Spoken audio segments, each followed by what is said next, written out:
మేషరాశిలో ఏ నక్షత్రాలు వస్తాయి అనగా అశ్విని నక్షత్రంలోని 4 పాదాలు, భరణి నక్షత్రంలో 4 పాదాలు, కృతికా నక్షత్రంలో 1 పాదం కలిపితే మేషరాశి అవుతుంది.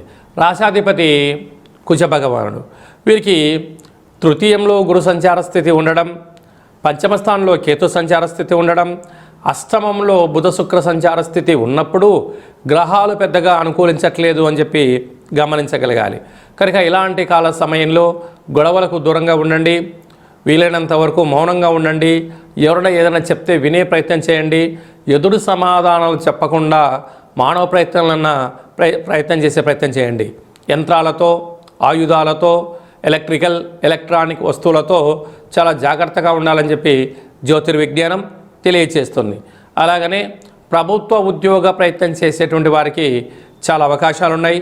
కనుక దయచేసి ప్రభుత్వ అధికారులతో కానీ ప్రభుత్వ సిబ్బందితో కానీ వాగ్వివాదాలకు